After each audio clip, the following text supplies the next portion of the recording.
이어서 미 증시 분석에 대해서 알아볼 텐데요. 오늘 또 알아보기 전에 또 한 말씀 드리겠습니다. 저희가 항상 미리 종목을 알려드리지 않아서 또 말씀들을 많이 주셨는데요. 저희 이따가 또 한국 국내 증시 분석할 때는 오늘 NHN 한국 사이버 결제에 대해서 알아보는 시간 갖도록 할 테니까 계속해서 시청 부탁드립니다.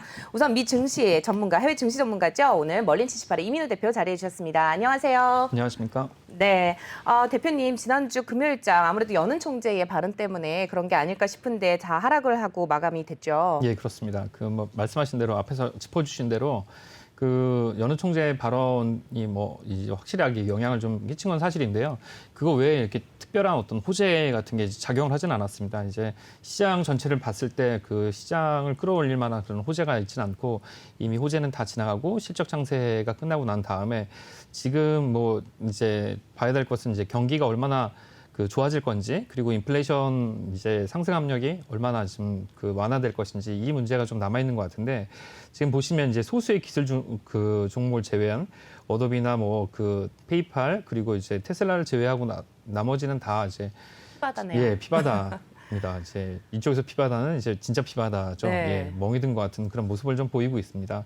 이게 이제 특히나 이제 많이 빠진 업종 같은 경우는 이제 그동안 이제 상승을 많이 했었던 그 에너지 쪽이 좀 많이 하락을 했고요. 그 업종별로 한번 보게 되면 그 섹터별 일간으로 한번 보게 되면 이제 에너지랑 유틸리티가 많이 하락을 했는데, 특히 에너지는 이제 지지난주 계속 상승을 했던 업종입니다. 활동량이 많아지면서 그리고 정유주를 중심으로 굉장히 실적이 좀 많이 좋아지고, 그래서 많이 상승한 측면이 있었는데, 그거에 대한 차익 실현 매물이 많이 나오면서 하락한 측면이 좀 많이 있습니다. 그래서 금일 같은 경우는 몇 개의 소수 기술주를 제외하고는 전반적으로 좀 하락한 모습을 좀 보이고 있고요. 특히 에너지랑 유틸리티가 많이 빠졌다, 이렇게 볼 수가 있겠습니다. 네, 에너지 특히 또 석유 가격이 국제 유가 가격이 올랐는데도 불구하고 네, 지금 정유주를 포함한 에너지 가격은 또 떨어졌어요. 이거를 어떻게 분석해봐야 될까요? 아직 포함이 안 된 건가요? 아니면 그냥 그동안의 차익 실현 때문에 그렇다 이렇게 봐야 될까요? 지금 하루 정도 반영된 걸로 봐서는 이제 차익 실현 정도로 보면 될 것 같고요. 국제 유가가 기업 실적에 영향을 미치는 거는 시차가 좀 있으니까 그건 좀 더 두고 봐야 될 것으로 좀 보입니다. 네, 지금 보면은 또 일단 전일장 시황 분석을 좀 해주셨는데 주간으로 좀 살펴보면 어떨까요? 예, 주간으로 봤을 때는 조금 더 나은 모습을 보이겠습니다. 주간으로 봤을 때는 그 섹터별, 그리고 업종별, 그리고 그 종목별 좀 확인해 보면 기술주, 대형 기술주는 전반적으로 강한 모습을 좀 보였습니다.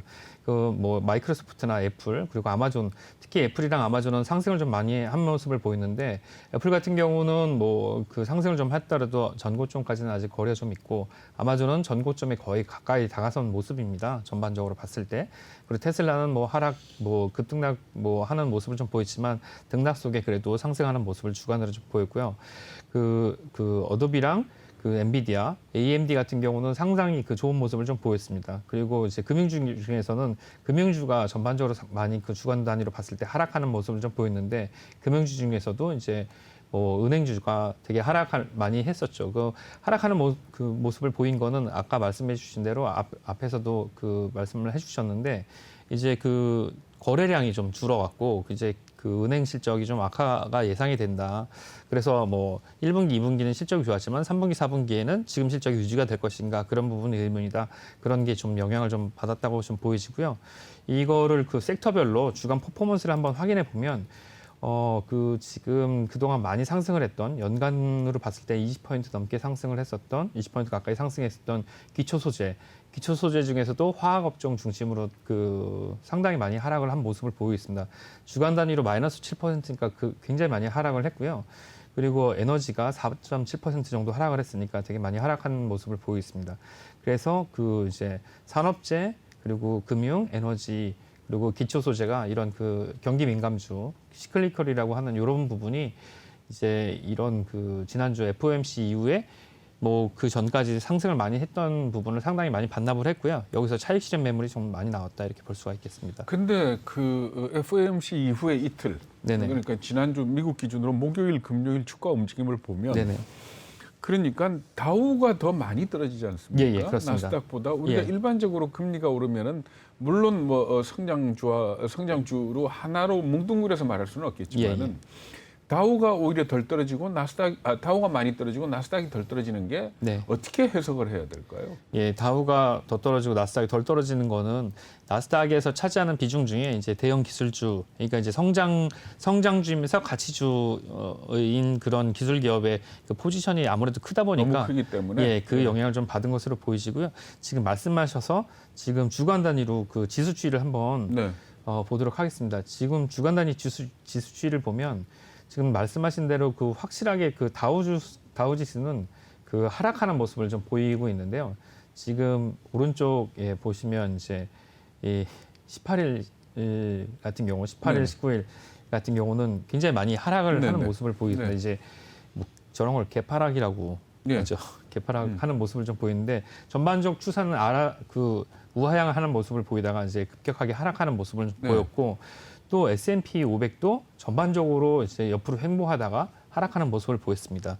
이제 말씀하신 대로 저런 모습은 지금 이제 반대로 경기가 뭐 이제 호전이 되고 이렇게 된다면 이제 경기 방어주나 아니면 네. 경기 민감주가 상승을 하고 그 아니면 자기 자리를 지켜야 되는 모습을 좀 보여야 되는데 이 부분은 이미 상당히 많이 올랐고 네. 그리고 그 약간 그 불투명한 그런 그 전망에 대한 그러니까 이제 더 어떤 호재가 없어서 뭐 이 시장을 견인하는 거에 대한 약간 그 불확실성 이런 부분이 좀 작용을 해서 네. 이런 부분에서 차익 실현 매물이 좀 많이 나온 걸로 좀 보이시고 말씀하신 그 나스닥만 봤을 때는 나스닥은 그 등락폭이 상당히 이제 급등락하는 모습을 좀 그렇죠. 보이는데요. 네.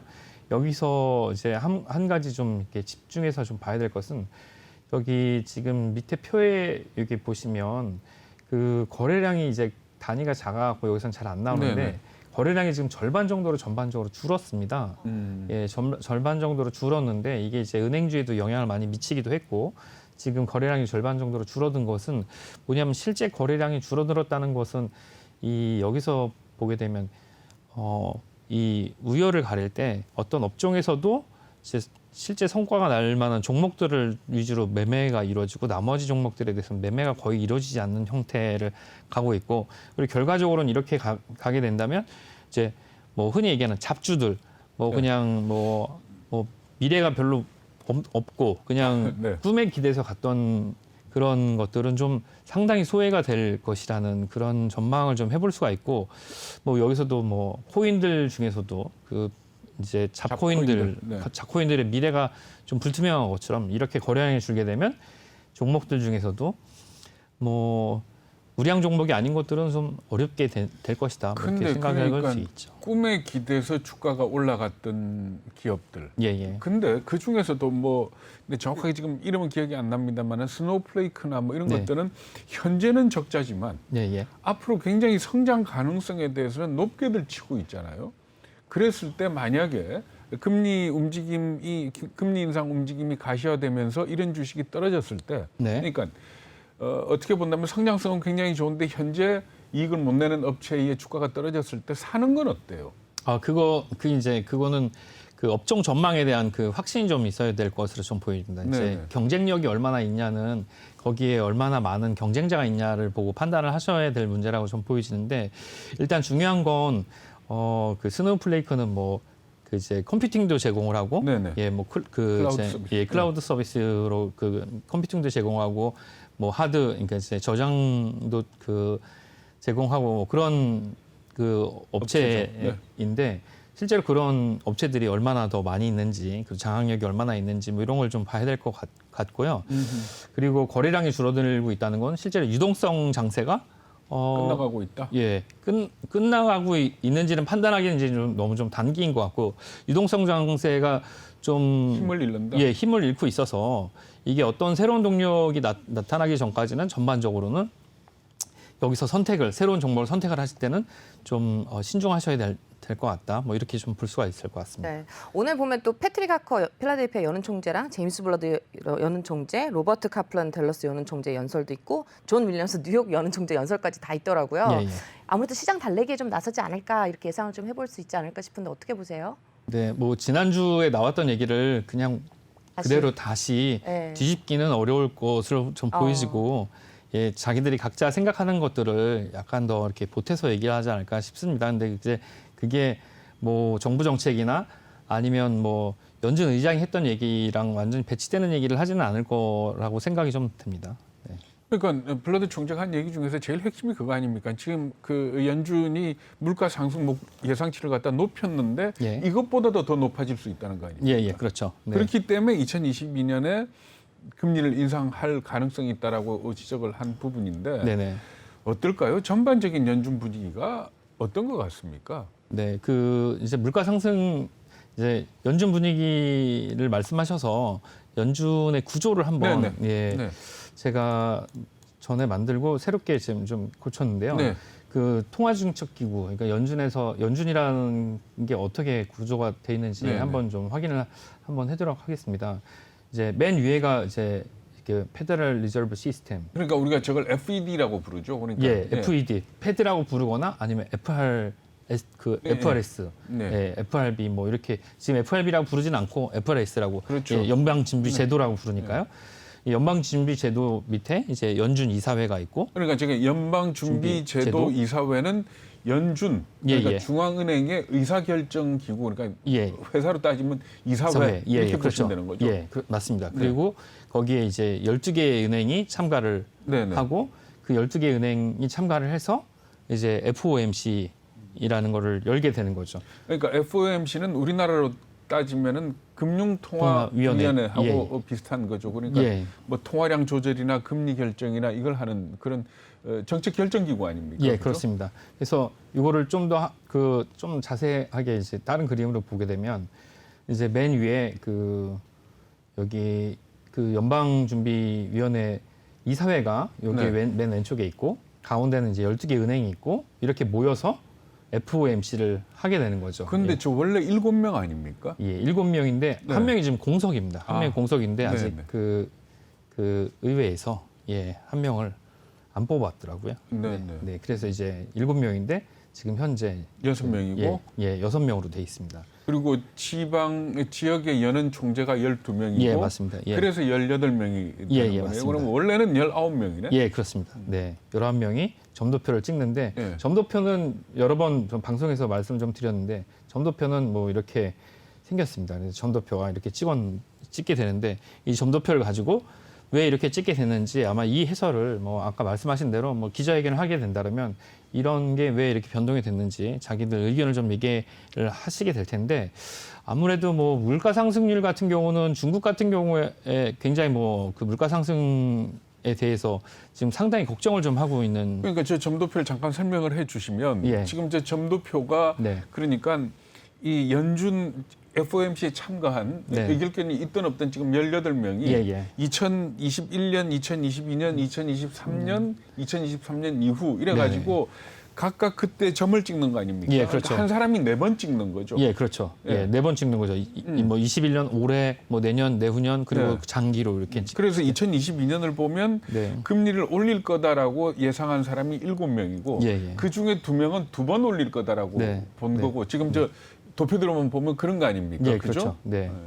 예, 그래서 이렇게 금리가 점이 위로 많이 올라가면 올라갈수록 더 가파르게 빨리. 올라가는 거. 빨리 예, 올라간다. 예, 그렇죠. 많이 올라가고 또 이게 위로 올라가면 그 점의 숫자가 많아질수록 네, 올라갈 가능성이 높아지는 높아지고. 거죠. 예, 네. 그렇게 되는 거죠. 자, 네. 국채 수익률 얘기도 좀 해보면 네. 어떨까요? 아까 플래트닝 앵커님께서 좀 짚어주시긴 했는데 네. 10년물 국채 금리 어제 같은 경우는 좀 하락을 했죠 오히려. 예, 그렇습니다. 네. 10년물 국채금리 그래프를 제가 네. 6개월치 한번 가져왔는데 지금 한 달 동안 그래프 추이를 보게 되면 한 달 동안 그래프가 완만한 편이죠. 1.6%가 좀 넘는 편에서 이렇게 내려오게 됐는데 완만하게 내려온 편입니다. 이제 10년물 치고는 빠르게 내려온 편이긴 한데 전반적으로 다른 거에 봤을 때는 이제 계속 그 등락을 이제 반복을 하면서 하락한 모습을 좀 보여지고 있습니다. 이래서 지금 1.4%대를 가지고 있는데 1.4%대라 그러면 지금 뭐 인플레이션 예상이 되는데 이 정도로 낮은 금리대로 오는 게 좀 이상하다고 생각이 될 정도로 이제 낮게 내려온 상황인데 반대로 이제 그 2년물 네. 단기 금리는 많이 상승을 한 모습입니다. 그래서 그렇죠. 예. 2년물 보게 되면 이제 그 5월 달과 비교를 했을 때 한 달 동안 지금 그 0.15 수준에서 지금 2.5 수준으로 0.25 수준으로 상당히 많이 상승을 했죠. 네. 그러니까 이 정도로 상승을 한 거 이렇게 가파르게 상승을 하는 걸 보면 이제 10년물이 하락하는 속도보다 2년물이 상승하는 속도가 훨씬 더 빠르게 올라가는 네네. 거고요. 제가 이걸 두 가지 데이터를 가지고 그 이제 표를 한번 이 비교하는 표를 만들어 봤는데 이걸 크게 한번 확대해서 보시면 네. 지금 뭐 전반적으로는 그 2월 달부터 4월 달까지는 이게 그 차이가 벌어지는 모습을 보입니다. 그래서 이 표를 한번 더 크게 한번 확대해서 네네. 보게 되면 2월부터 그 4월까지 확대되는 모습을 좀 보이고요. 네. 빨간 게 10년물이고 파란 게 파란 게 네. 그 2년물입니다. 근데 이게 벌어지는 모습을 보이다가 이제 5월 달부터 이 차이가 약간 줄어드는 것 같다가 최근에 급격하게 줄어드는 모습을 보이면서 이 10년물도 하락하고 2년물도 급등하는 모습을 보면서 이 차이가 줄어드는 그런 모습을 좀 보이고 있는데 이게 지금 이 그래프 이 간격이 넓어서 그런데 사실 이 차이가 굉장히 많이 줄어든 차이입니다. 1.4랑 2.5, 0.25니까 네. 뭐 1.2% 정도? 네, 네. 예, 그 정도니까 많이 줄어든 편이죠. 우선 단기 금리가 올라가는 이유는 뭐라고 봐야 됩니까? 단기 금리는 뭐 시중에서 저기 때문에 그렇죠. 뭐 이제 금리가 올라간다고 생각을 네. 하니까 아무래도 그 단기물에 대한 그 수요가 네. 이제 많아져서 네. 이제 그러니까 단기물보다는 이제 장기물 수요가 많아지면서 그래서 이제 그 금리가 높아지는 그런 모습을 좀 보이는 것 같습니다. 근데 이게 경기가 이거를 뭐라고 설명해야 될지 뭐 채권 전문가들도 약간 좀 망설이는 경향이 좀 있는데 그 채권 전문가들 설명으로는 그러더라고요. 그러니까 단기 금리, 2년물 금리는 연준의 통화 정책에 가장 밀접하게 직접 움직인다. 단기니까 바로 이제 반응을. 직접 영향을 네. 받는 그러니까 거죠. 금리를 올릴 거니까 올라가는 거다. 예. 장기 금리는 결국 금리 올리면 올라가겠지만 네. 지금 현재로서는 말하자면 경기 침체에 대한 경기 그러니까 침체에 대한 두려움이 금리가 올라가게 되면 경기는 좀 떨어지지 않겠느냐라는 그 이유 때문에 장기 금리는 떨어진다고 얘기하지만 결국 금리가 올라가면 장기 금리도 올라가지 않습니까? 결과적으로는 올라가게 되겠죠. 근데 그 부분에 대한 두려움이 좀 있어서 이것도 반영된 게 아닌가 이렇게 생각이 좀 된다는 얘기가 좀 되고 그렇게 된다 그러면 지금 주가가 옆으로 흐르고 있는 모습이나 힘을 받지 못하고 있는 모습도 이걸로 약간 좀 설명이 되는 측면이 좀 있습니다. 그러니까 전반적으로 봤을 때 경기가 이 코로나 팬데믹에 대한 그 백신 접종으로 뭐 호전되는 것처럼 보이지만 결과적으로는 인플레이션 압력은 강해지지만 그만큼 경기 호전 속도가 따라오지 못하는 것이 아닌가 이런 두려움 때문에 그 주가가 옆으로 흐르는 것 같고요. 그리고 그 중에서도 실적을 내는 기업을 제외한 나머지 기업들은 전반적으로 소외가 되면서 유동성에서부터 멀어지는 그런 모습을 좀 보이는 게 아닌가. FOMC가 7월 달에도 열리죠. 7월 달에는 안 열립니다. 안 열립니까? 7월 달에는 안 열리고 8월 지금 잭슨홀 미팅이 다음입니다. 그렇습니다. 네. 네. 지금 보면은 또 닐 카시카리 미니애폴리스 연은 총재 같은 경우는 이제 뭐 마찬가지로 이제 비둘기파 쪽이잖아요. 네. 그러다 보니까 오히려 금리 인상은 서두를 필요 없다 이렇게 네네. 발언을 하기도 했고 네. 또 그 와중에 보면은 어떻게 해석을 해야 될지 모르겠습니다. 지금 뭐 금리를 제로에 유지를 하는 게 아무래도 네. 고용 쪽엔 더 도움이 될 것이다 이렇게 얘기를 한 것 같은데 네. 이거는 어떻게 보세요? 그 고용에 도움이 되는 거는 기본적으로 보조금이 안 나가면 일단 숫자적으로는 이제 고용률이 다시 좋아지겠죠. 돌아가야 되니까. 네. 근데 일단 뭐 기업 측면에서는 자금 조달하고 유동성을 뭐 확보하는 측면에서는 뭐 아무래도 그 제로금리를 유지해서 이제 시중금리에 영향을 미치는 것이 실제로 기업의 어떤 그 활동에 좀 도움을 줄 것이기 때문에 그래서 이제 고용에 도움을 줄 것이다. 뭐 이런 얘기를 이제 원론적 얘기를 한 것으로 좀 보여지는데요.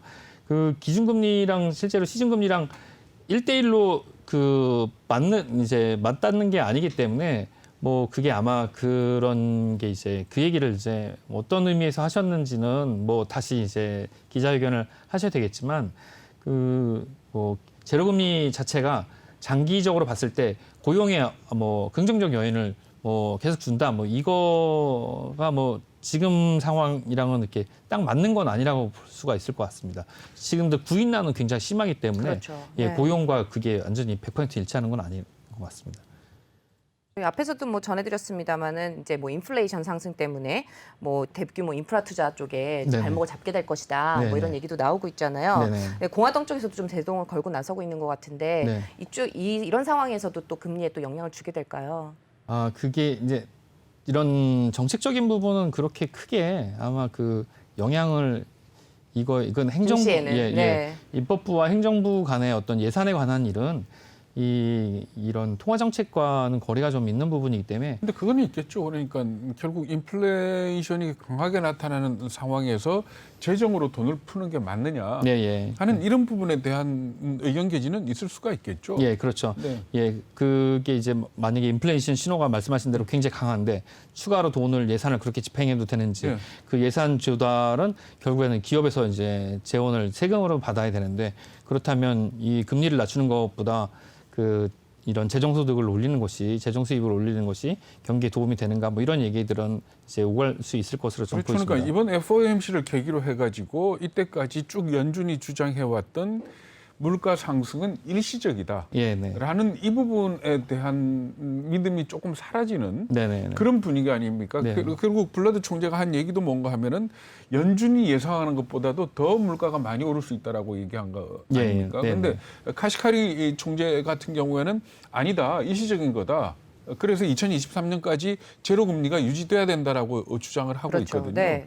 그렇기 때문에 사실 우리가 보더라도 4월, 5월 물가 지수는 좀 이 기저 효과가 너무 강하게 작용을 하기 때문에 네. 이게 중거틀이 될 수는 없을 거라고요. 네네. 그러니까 결국 이번 달 25일 날 나오는 개인 소비 지출 물가 지수 하고 7월까지 봐야지만 네. 이게 정말 일시적인지 아닌지 알 수 있는 거고 이 상황에서 미리 뭐 얘기하기는 물론 네. 주가라는 거는 그런 거 아닙니까? 내가 옳다고 판단하는 게 중요한 게 아니고 시장이 어떻게 보느냐를 그렇죠. 따라가는 게 제일 네. 중요한 네. 거긴 하지만 너무 휘둘릴 필요는 없지 않은가 싶은 그런 생각도 들어요. 네, 휘둘릴 필요는 없습니다. 네, 기자회견이 남아 있어갖고 네. 기자회견과 뭐 청문회가 남아 있어갖고 거기서 또 뭐라고 얘기를 하시는지가 또 영향을 좀 미칠 것 같은데 지금 호재랑 악재 뭐 이런 게 이제 이렇게 나와 있는 그런 시장이 아니고 그런 그 외적 이슈들에 의해서 뭐 시장이 좀 움직이니까 아마 그런 것들을 좀 챙겨보시는 게 좀 좋을 것 같습니다. 네. 네.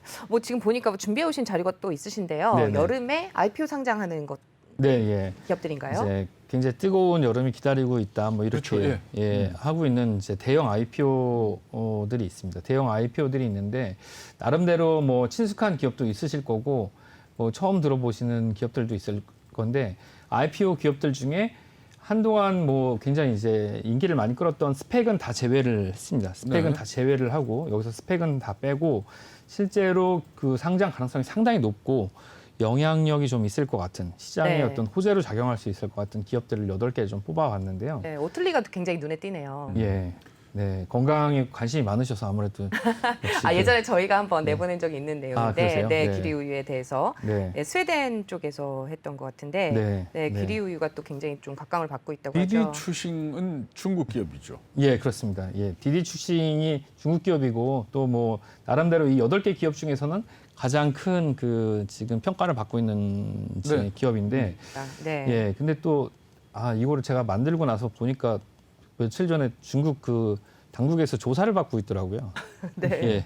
예, 이 IT 기업은 지금 알 수가 다, 없죠, 지금. 예, 다 네. 지금 불려가서 지금 무슨 일이 있는지 모르겠는데 네, 조사를 로빈훗도 받고 눈에 있더라고요. 띄고요. 예, 네. 예, 하나씩 좀 말씀을 좀 네, 드리면 하나씩 살펴볼까요? 예, 이쪽 그 오른쪽 그 맨 왼쪽 상단부터 이제 사이즈가 가장 큰 기업인데 디디 추싱 그 중국의 이제 차량 공유 서비스 업체인데 여기가 중국 당국으로부터 이제 조사를 받는 이유는 데이터를 가지고 있기 때문입니다. 이제 데이터를 가지고 있기 때문에 여기서 이제 차량 공유 플랫폼을 통해서 쌓아진 그 이제 인적 데이터들이랑 이제 운행 데이터들을 중국이 이제 관리를 하기 위해서 이 디지추싱을 불러갖고 그 데이터를 내놔라 뭐 아마 이런 얘기들을 했을 것으로 좀 보이지고 그 부분에 대해서 이제 디지추싱이 불러갖고 아마 협조를 뭐 해야 된다 뭐 이런 얘기를 들은 것 같은데 좀 해야 되겠죠. 예 아무래도 뭐 사업을 하려면 해야 되겠죠. 뭐. 근데 이 기업이 이제 이번 상장 중에서 가장 크고 7, 8월 달 중에 아마 예정이 좀 돼 있는 것 같습니다. 예, 7월에서 8월 사이에. 네. 그리고 로빈훗은 한번 실패를 한 적이 있는데 네. 예, 로빈훗은 뭐 제가 이제 지인들 통해서 물어보니까 작년 초 같은 경우는 굉장히 많은 사람들을 실제로 증권 시장에 이제 끌어들이는 역할을 네. 많이 했다고 합니다.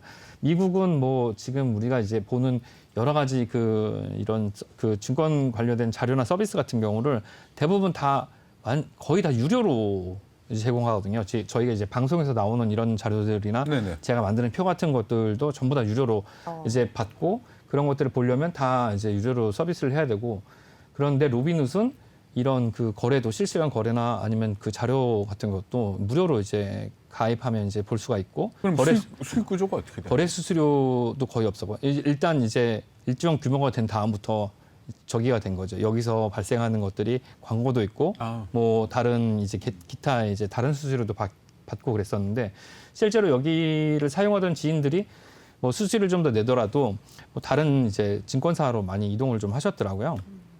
근데 이제 로빈훗 같은 경우는 뭐 로빈훗을 통해서 뭐 여러 가지 그 SEC의 뭐 그 통제하는 그런 뭐 증권 조작 행위, 그 주식 가격 조작 행위 같은 것들을 이제 개인들이 모아서 하고 그러다 보니까 아무래도 그 저기 그런 어떤 영향이 좀 있었던 것 같은데 게임스탑 때도 조사를 받는다는 얘기가 있었지 않습니까? 예. 네. 그런 부분이 좀 있었던 것 같습니다. 그래서 그런 부분에 대해서 뭐 한번 연기가 됐다. 이번에 상장을 하는 것 같고요.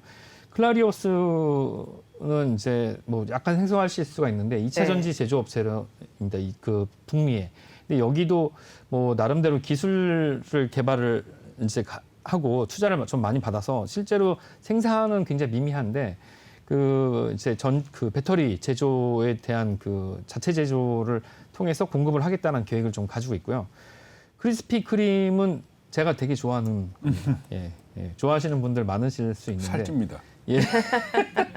크리스피 크림은 뭐 시청자분들 저희 잘 아시죠? 예. 네. 저희도 방송 전에 가끔 먹고 그러지 않습니까? 네. 아침에 굉장히 그럼요. 새벽에 꼭두 새벽에 나와서 방송 준비하면서 커피랑 도넛 먹을 때 이제 가끔 먹고 그럽니다.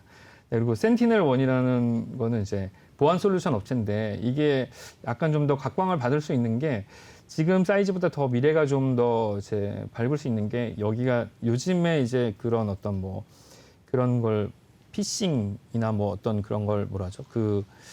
그거 뭐죠? 그 뭐 자료를 뭐 돈을 안 보내면 뭐 이 자료를 못 열게 하겠다 뭐 이런 그런 것들.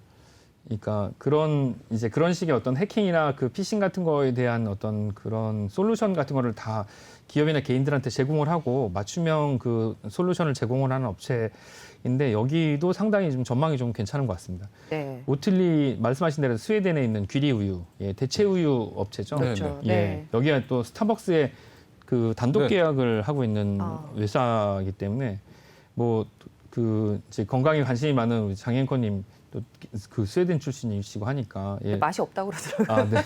거기서는 안 드셨나 보네요. 네, 저는 안 먹었어요. 저희는 근데 대부분 사워 밀크를 많이 먹거든요. 네. 그러니까 약간 시큼한 맛 나는 아. 걸쭉한 우유를 많이 먹다 보니까. 아, 네. 네. 근데 이게 뭐 아무래도 이 건강 생각하고 또 뭐 이제 그 채식주의자들한테 좀 그리고 또 이 우유를 소화하지 못하는 분들한테 락토 알러지 있는 분들. 그것도 네. 있지만 우유가 탄소 발생량이 많다는 거 아닙니까? 아, 그렇죠. 예, 그것 때문에 그게 그런 것 이제 같거든요. 때문에 남동산업이 네. 그래서 그런 부분에 있어서 상당히 이제 뭐 미래가 밝다 뭐 이런 얘기가 좀 있습니다. 그리고 마르케타라는 그 회사는 개인한테 그 맞춤형 카드 결제 서비스를 제공하는 회사인데 이 회사는 이제 알려지지 않았는데 그 특징은 개인이 원하는 종류의 개인의 어떤 소비 성향에 맞는 그런 종류의 카드를 발급을 해서 그거에 맞는 결제 서비스를 제공을 한다.